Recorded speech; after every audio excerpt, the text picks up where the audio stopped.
Bon, on est parti pour 4 jours de trek avec papa. En espérant que l'orage annoncé dans l'après-midi sera le plus tardif possible. Ouais, là on est parti, on a peut-être un jour et demi de pluie, on verra. Bon alors qu'est-ce qu'on va faire là, on est où? On part de Villerouge sur Terménès, de Terménès. Et on va à Paderne, et enfin, le prochain château c'est à Paderne et après Quéribus. Et ça s'appelle comment ce tour? On est dans la zone des châteaux cathares. Château cathare. On fait avec des variantes une toute petite partie du chemin cathare. Bon, c'est parti, on a les sacs bien chargés. On va en complète autonomie, tente, lyophilisé et puis nourriture pour le chien. Nourriture pour le chien, on est avec Syrah, toujours. Et elle porte pas de sac. Et puis on est parti pour à peu près 110 km. 25 km maxi par jour. Non, un peu plus. Bah alors, on est déjà en train de vidanger. On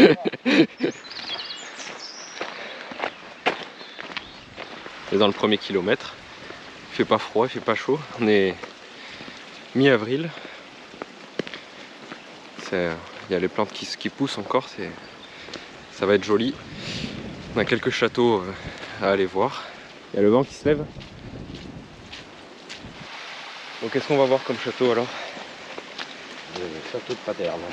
Paderne, aujourd'hui? Ça dépend de la météo. A priori, l'orage arrivera avant et donc on le verra que demain matin. Et demain on envoie 2, c'est ça? Attends, là c'est... Elle est en plein milieu la marque. Bon, on a retrouvé notre chemin. Bon, du coup, demain, qu'est-ce qu'on va voir comme château? Et demain c'est la grande journée parce que si tout se passe bien, on voit château de Paderne, Quéribus et château de Perpertus. Et ils sont dans quel état? C'est des ruines? Paderne, je ne connais pas. Quéribus, il y a des salles entières. Il y a beaucoup de ruines. Perpertus, c'est vraiment des ruines, mais c'est le château dit cathare avec la plus grande superficie. Je crois avoir lu qu'il avait la superficie de la cité de Carcassonne. Du ciel bleu. Peut-être qu'on prendra pas la pluie. On va essayer d'y croire. On a fait 6 km 74, 1h26 qu'on est parti. 200 mètres de dénivelé déjà. Je voulais m'arrêter pour manger la compote, mais on trouve pas d'endroit où s'asseoir pour l'instant. On continue de marcher. On voit les Pyrénées enneigées là-bas, sous le soleil. Magnifique. On y va, on y arrivera demain à peu près. Non, non, c'était une blague. Voilà, on va faire la première petite pause. Au soleil. On va aller là où on voit les éoliennes au bout, c'est beau. Puis là-bas on voit la montagne enneigée au fond. Je sais pas si c'est le Canigou ou pas. On va vérifier. Super sympa ici. Mais alors j'avais pas vu, je crois que c'était une compote de pommes, mais en fait c'est un mélange de fruits avec de l'huile d'olive, de la fécule de tapioca, du vinaigre de cidre, du gingembre, de la coriandre. C'est chou, non, comme truc. C'est bizarre.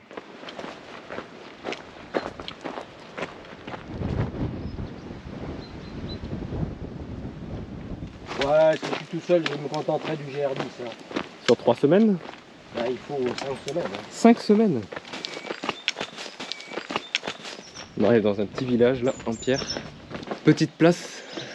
On ne sait pas encore le nom. On sait pas où on est encore. Mais... Il s'appelle comment le hameau là? Ça c'est Palérac. Palérac, ah oui, j'ai Palérac. Oui. Merci. Vous allez jusqu'à où?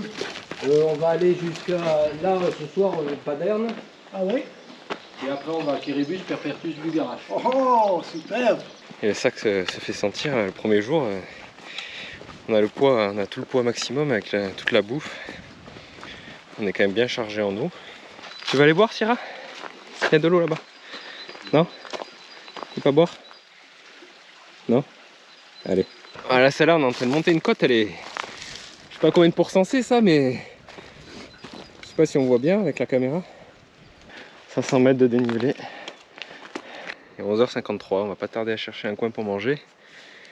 Il fait chaud, il fait beau. Et ça commence à être sympa. Des petits coins comme ça pour manger, ça peut être bien. On va encore marcher un peu.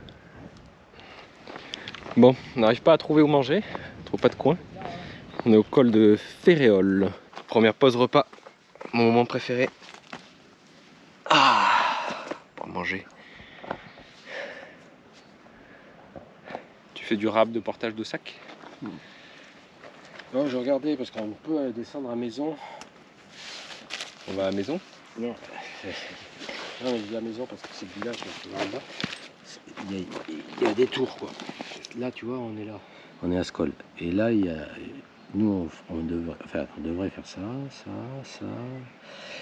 Les éoliennes. Et redescendre, enfin bref. Pas aujourd'hui. Bah si on arrive là, on est passé. Le premier repas du trek, on est sur le sandwich préparé le matin avant d'attaquer les lyophilisés à partir de ce soir.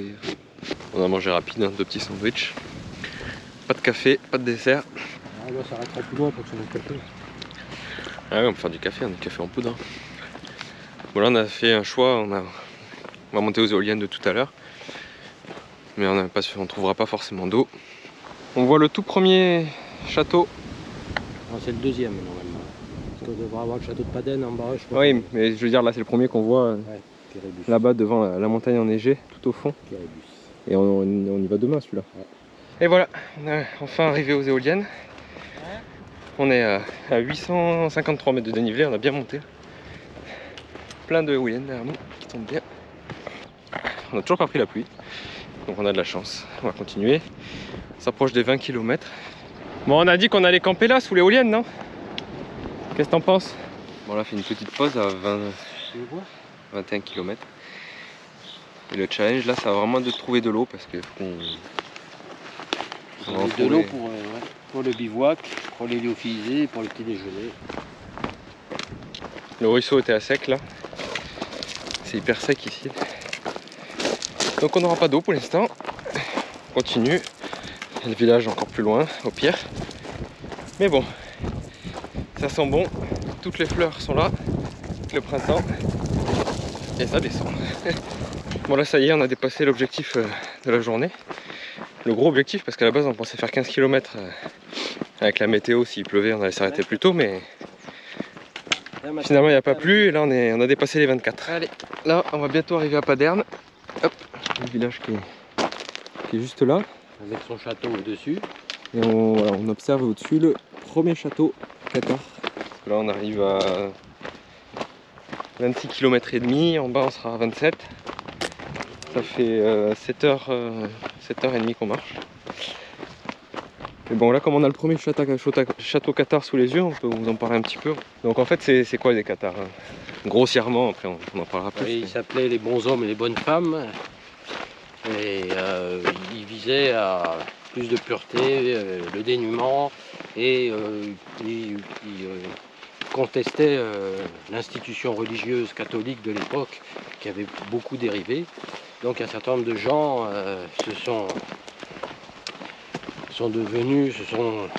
convertis à cette religion plus simple. Et le pape, voyant à l'époque, ne pouvait pas accepter des gens qui refusaient l'autorité du pape. Donc, on est quoi? On est là, on est au 13e siècle. Voilà, 13e siècle. Seulement le Qatar, lui, le pape ne pouvait pas accepter que des gens contestent son autorité.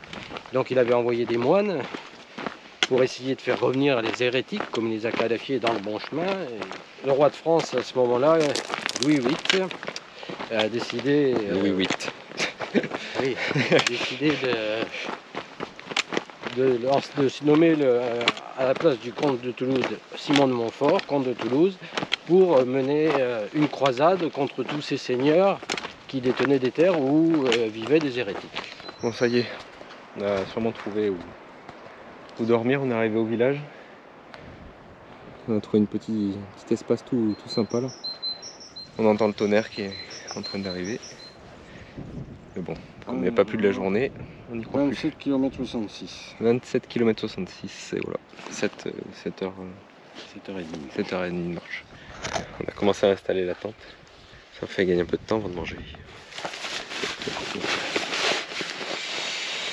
Mon moment préféré encore, la bouffe. Oh, ça c'est pas possible. C'est quand on choisit son lyophilisé. En plus en début du trek on a le choix. Celui-ci, clairement n'est pas fermé. Pas de bolognaise. Donc voilà à quoi ça ressemble avant qu'on mette de l'eau. Ça sent déjà bon. Mon père il part sur saumon, brocoli, pâtes de saumon, brocoli. Bon, ça ressemble pas à grand chose dans les Il y a les légumes, brocolis, il y a les pâtes, le saumon, il y a tout le marché. mais en vrai c'est pas si mauvais que ça. Et voilà le résultat. Non, le goût c'est bon. Hein. Non, mais c'est bon. Allez, bon app. Bon app. On commence à s'installer dans la tente. Et le chat au bout. Allez, bonne nuit. Bonne nuit. À demain.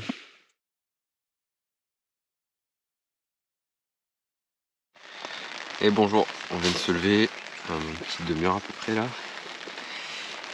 On est sous la tente, il a plu quasiment toute la nuit là depuis minuit. Tout est trempé dehors. Donc pour l'instant on sait pas trop quoi faire, on va ranger, on va petit déjeuner dans la tente, sûrement. Et ça devrait s'arrêter vers 9h à peu près, 9h, 10h, mais bon.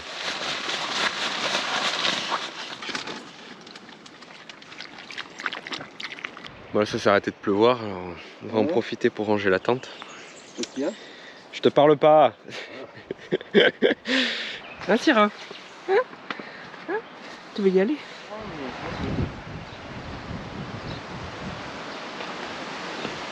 Bon ça y est, on a bu le café et là on est reparti, on monte. Et ça attaque dur pour le château. On va au premier château là qui est juste au-dessus. Et puis après au café on nous a dit que ça montait bien pour aller jusqu'à Quéribus. Quéribus, ça c'est le prochain. On a trouvé un petit panneau, là on va quitter Paderne en bas. On va au Quéribus en montant, descendre à Quilquignan et remonter à Perperture. On va aller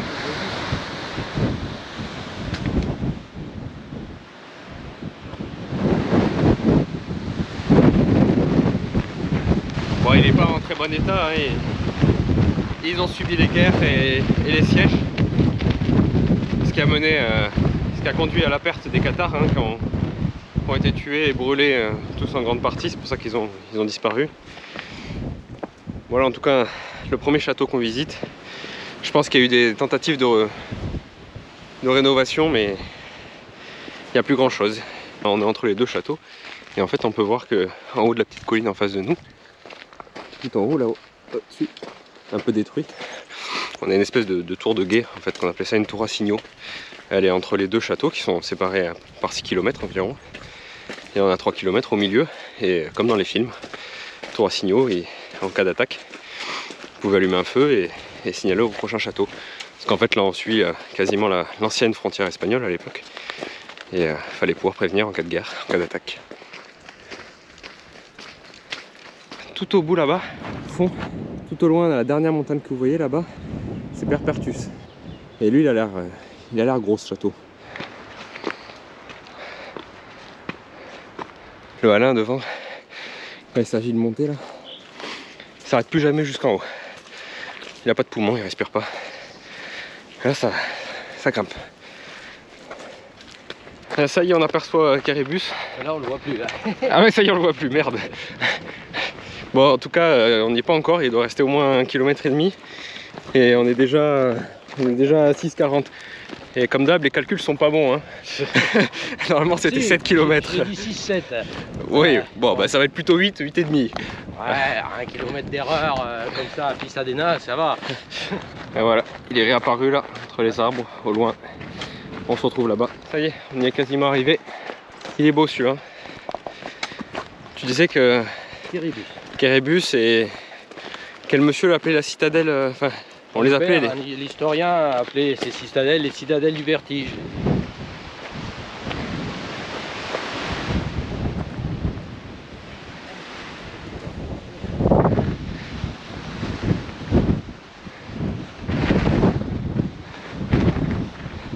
Là on peut dire que ce château il avait une vue panoramique incroyable, hein. Il était vraiment bien placé. On a toute la vallée en face qui est visible d'ici. Et là on va rentrer dedans.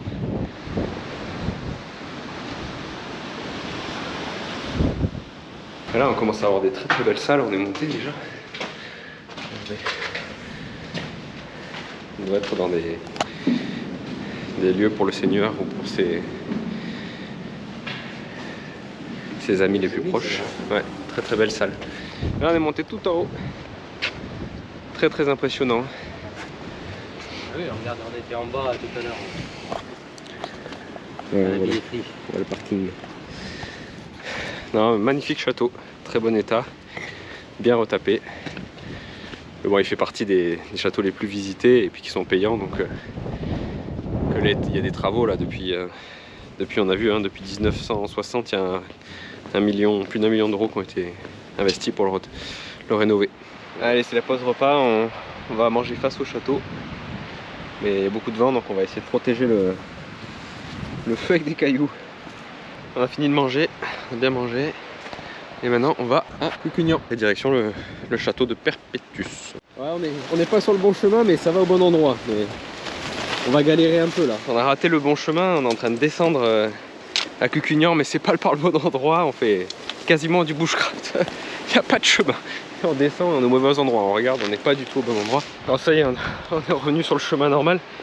Mais alors, putain, on y a laissé une énergie folle. On était en train de descendre dans un trou là. On a réussi à revenir là, mais en temps normal, du hors-piste, ça va. Avec des sacs de 10 kg, c'est une autre paire de manches. Et en plus, le temps menace. Et voilà, ce qui devait arriver arriva. Ça fait 2 jours qu'on prend pas la pluie alors qu'elle est annoncée. Là, elle n'était pas annoncée. Et on se le prend dans la descente dangereuse.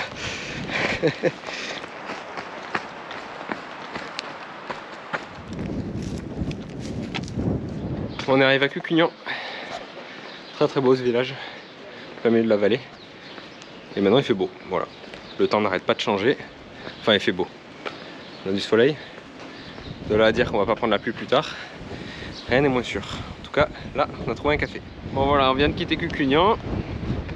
Là-haut on voit encore le château où on était tout à l'heure. Maintenant on va direction Perpétus. Mais c'est pas sûr qu'on y aille aujourd'hui finalement. Parce que bon, on a sous-estimé le nombre de kilomètres qu'il fallait pour y aller. Et en fait, il en faut encore au moins 9. Et on est déjà à 15. Et c'est surtout le problème, c'est qu'on ne trouvera pas où dormir vers le château ou même derrière. C'est pas possible. Il y a un repas qu'il faudra qu'on trouve en casse-croûte ou je sais pas quoi. Hein. C'est bien sous la pluie. Ouais. Là, on dirait les villages corses. C'est vrai. Je dis ça, je suis plus jamais allé en Corse. Avec les bâtons, c'est pas mal.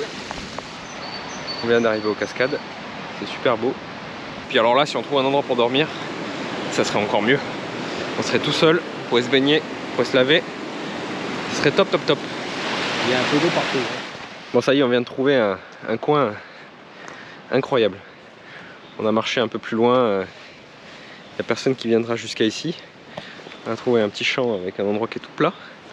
Bon, et déjà, il y a des gens qui viennent hein, parce qu'il y a un feu. Mais surtout, incroyable. Un petit coin de paradis pour se baigner. Rien que pour nous. Le bain.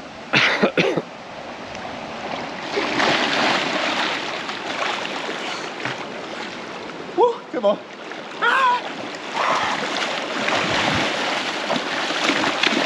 Voilà, les treks, c'est aussi ces petits moments de calme, loin de tout. On a le temps de se reposer. On a un magnifique soleil cette fois. On est vraiment dans un coin incroyable.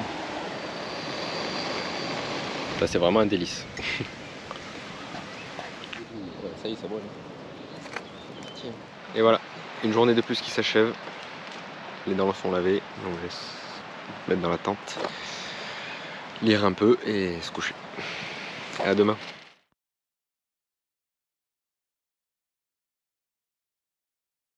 On vient de se lever, il est 7 h du matin. Il va faire super beau aujourd'hui. Il y a le soleil qui se lève là-bas.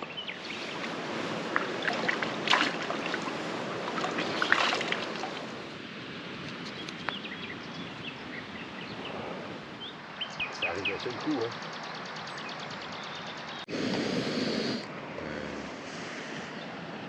Allez, on est en marche. Alors aujourd'hui on fait quoi? Ben, on fait on monte à Perpétus là, dans 5-6 km.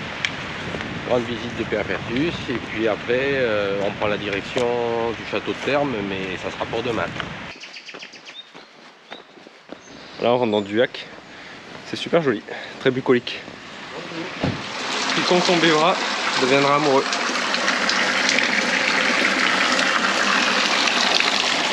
Bon.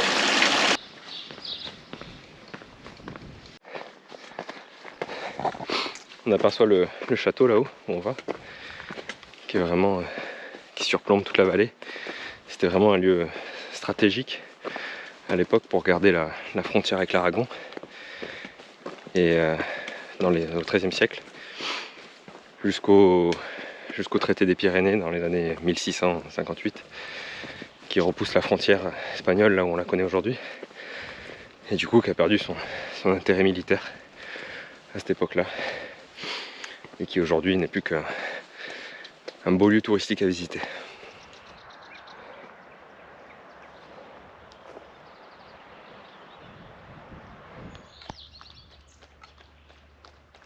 Bon, ça y est, on est rentré dans l'espace du château. On a payé nos entrées et on a pu poser les sacs comme à Quérébus. C'est vraiment pas mal ça. On nous a expliqué, et puis j'ai lu dans la brochure, parce que je suis pas spécialiste des châteaux cathares, que c'était vraiment une forteresse imprenable. Ici, elle fait la superficie de Carcassonne, 300 mètres de long, donc un sacré vaisseau.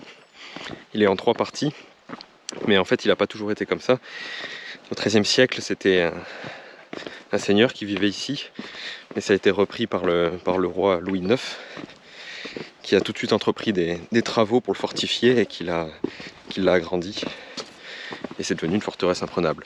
On comprend bien pourquoi on dit forteresse imprenable, hein, parce que pour une armée, rien que pour venir ici, déjà, il fallait être motivé. Ici, chargé, ouais. Puis on se serait déjà fait repérer depuis bien longtemps. Sûrement pris un carreau d'arbalète.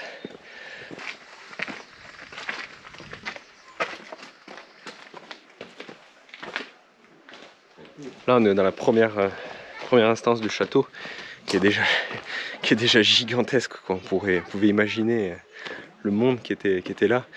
En plus, même s'il est en très très bon état, en fait, il y avait un chemin de ronde en haut qu'on peut distinguer parce qu'il y avait des marches sur les côtés et on voit les trous là parce qu'il y avait des étages en fait pour pouvoir mettre les planchers.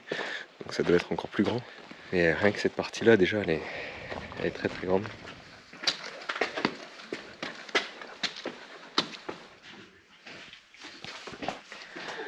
Ça s'appelle un assommoir, ça. Et comme son nom l'indique, c'est pour jeter des pierres et assommer ceux qui passent la porte. Le vieux donjon, il est là-bas. On va y aller. Et il y a même encore une dernière instance encore plus loin. La plus récente, celle qui a été faite par Louis IX. Là, on est monté tout en haut. C'est déjà hyper grand ici. On dirait un château entier, rien qu'ici. Alors qu'en fait, il y a tout ça en bas. Là, on est au point le plus haut du château.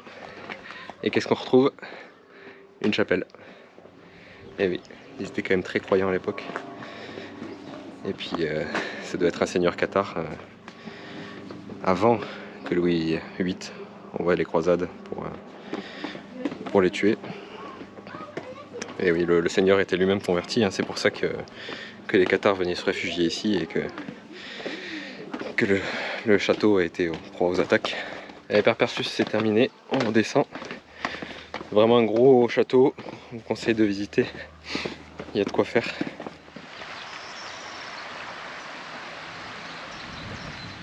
Bon là on vient de manger, on est passé par Coufiac, on a mangé au bord de la rivière. Là on repart, mais on a une petite traversée du désert à faire, il fait très chaud aujourd'hui. C'est assez sec ici, beaucoup de cailloux.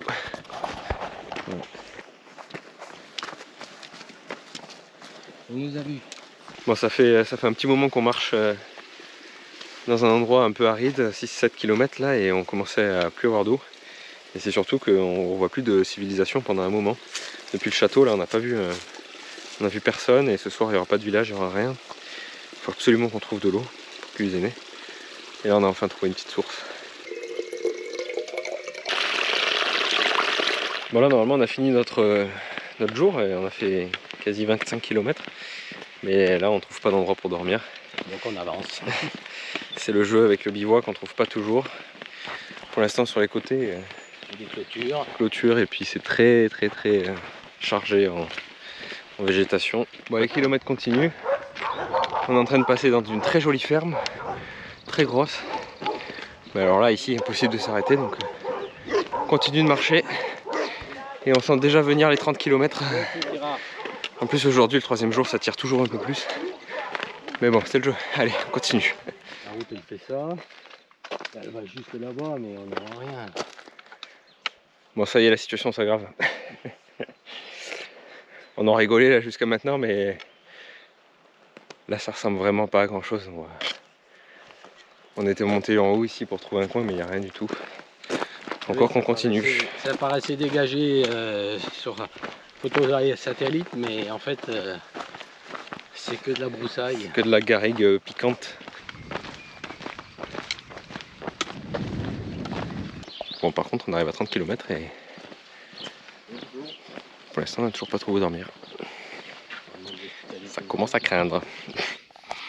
Ça y est, on se pose quelque part. Bon, c'est pas l'endroit idéal non plus, mais on est dans un champ qui est en jachère. Mais on devrait pas se faire embêter ici. Mais bon, de toute façon, là, c'est bon, on est arrivé au bout.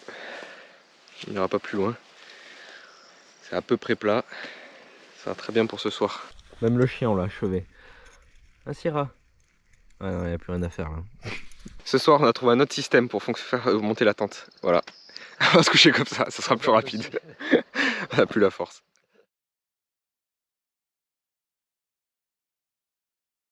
On vient de se lever, on a passé une nuit fraîche. Et c'est très froid. Et moi, j'ai pas beaucoup dormi. Mais par contre, quand on ouvre la tente, voilà, ça c'est pas mal.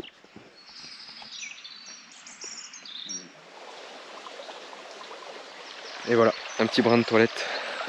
On peut même être propre en trek.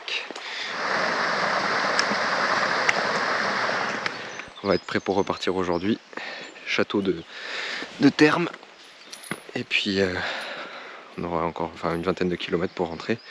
C'est moins que prévu, vu qu'hier on a eu une grosse journée.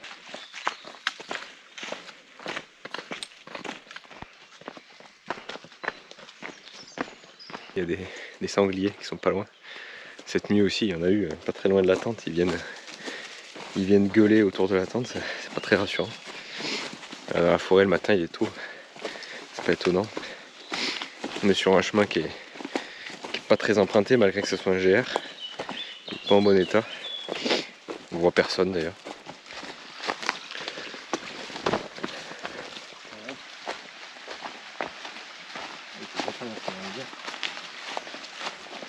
On est toujours en route pour Termes.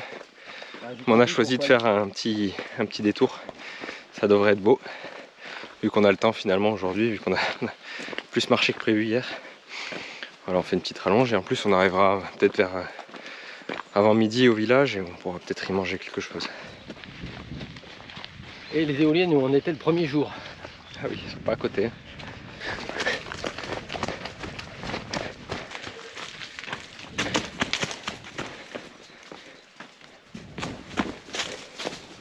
Bah, on a bien fait de faire le détour hein, parce que c'est vraiment incroyable. Sacrée falaise, une rivière en bas et puis là où on est passé juste avant, il y avait une espèce de pont naturel avec un gros trou qui passait par-dessous.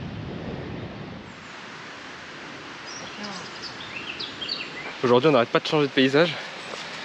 Tantôt on est en haut de la montagne avec des sapins, on croirait qu'on est en montagne. Après là on fait des sous-bois, là on est à côté d'une rivière, c'est vert, les prairies. Super sympa, il fait un temps magnifique. On est arrivé à Termes et on voit le château qui est là-haut. On va aller. Mais d'abord on va aller boire un café. Donc celui-ci, château bon, moins haut que Perpertus, mais qui reste assez gros aussi. Qui est en assez bon état. Pourtant il a été détruit intentionnellement en 1652. Mais il avait connu un important siège en 1210. Bon, je connais pas tout ça par cœur. Hein. Je viens de regarder le site du château. Un siège de 4 mois. Vous imaginez ici survivre pendant 4 mois sans eau, sans nourriture. Mais bon, ils étaient habitués. Ils avaient quelques systèmes de protection. En fait, il y avait souvent des gros réservoirs d'eau. Il y en avait 4. Et la personne qui était en charge du réservoir d'eau, il y en avait un par réservoir, c'était quelqu'un de très important et veillait à sa sécurité. Donc bon, avec les pluies, etc. Mais la nourriture, par contre, tenir 4 mois, voilà. Bon, en tout cas, il est tombé, hein, comme les autres.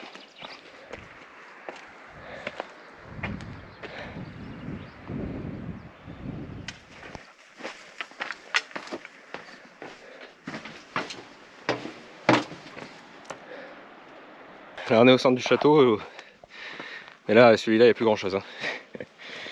Tout est... Il reste une bonne pièce là, mais c'est tout. Par contre les murailles sont en bon état et qui font tout le tour, elles sont assez imposantes. Et voilà, c'est ici que notre trek s'achève, on est encore à terme, on vient de manger le midi là. On est au café. Il nous reste 8 km pour rentrer à Villerouge, mais voilà, c'était le dernier château. En tout cas, très beau parcours. On a fait, comme prévu, une centaine de kilomètres. Ouais, une centaine de kilomètres. 3 beaux châteaux. 4 avec celui de Villerouge. 4 avec le dernier qu'on va faire en arrivant. En tout cas, bon, on a fait un morceau du sentier Qatar, mais pas en entier. Mais ça reste quand même un bel endroit à faire en marchant. Et en plus, c'est sympa de les visiter voilà, comme ça, de cette manière-là, et pas forcément en voiture jusqu'au dernier point. Après, tout le monde fait comme il veut. Mais... En tout cas, nous, c'est comme ça qu'on aime le faire. À cette époque de l'année, il n'y avait vraiment pas grand monde, c'est agréable. Ouais, là, on n'avait vraiment pas personne. Le château de terme, là, on était tout seul. Voilà, en tout cas, là, au mois d'avril, il fait très bon. On a eu un petit peu froid et on a eu un petit peu de pluie, mais c'est les aléas du trek. Voilà. À très bientôt pour d'autres trek, trail, &co. À bientôt.